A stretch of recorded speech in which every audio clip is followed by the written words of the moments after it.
10টায় 10 থেকে শুরুতেই রাজ্যের 3টি খবরের দিকে নজর রাখবো। কোথাও বোমার বলি একাধিক, তো কোথাও তৃণমূল কর্মীদের খুন করা হলো।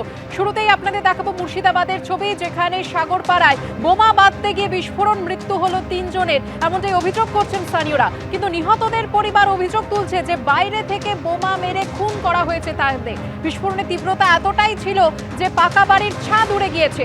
আর অন্যদিকে কুলপি, যেখানে ধারালো অস্ত্রের কোপ এবং গুলি করে তৃণমূল কর্মীকে খুন করা হয়।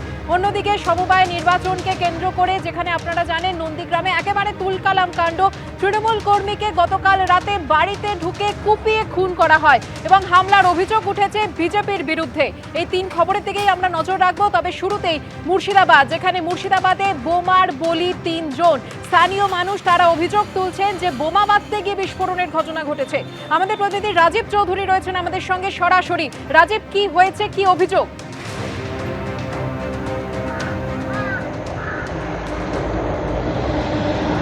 একেবারেই সুকন্যা, যে সাগরপাড়া থানার খয়েরতলার মামুন মোল্লার বাড়িতে গত রাতে বিস্ফোরণ হয়।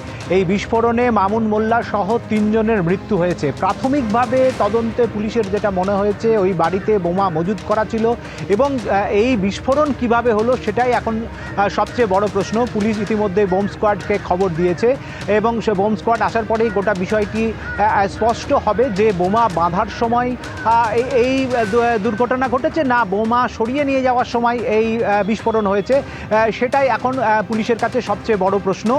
তবে পরিবারের পক্ষ থেকে যে অভিযোগ করা হচ্ছে যে বাইরে থেকে বোমা মারা হয়েছে এবং মেরে বিস্ফোরণ ঘটানো হয়েছে, এই অভিযোগ কার্যত প্রাথমিক তদন্তে পুলিশ নস্যাৎ করছে। পরিবারের পক্ষ থেকে যে অভিযোগ করা হচ্ছে, কিন্তু কেন এই বিপুল পরিমাণে বোমা মজুত করা হলো খয়েরতলার এই বাড়িতে, সেটাই কিন্তু এই মুহূর্তে সবচেয়ে বড় প্রশ্ন, যেটা আমরা পুলিশ সূত্রে জানতে পারছি। যারা মারা গেছেন তাদের বিরুদ্ধে একাধিক দুষ্কৃতিমূলক কাজের কিন্তু অভিযোগ রয়েছে। সীমান্ত এলাকায় চোরাচালান এবং নানান অবৈধ কাজকর্মে তারা তারা একাধিকবার গ্রেপ্তার হয়েছেন।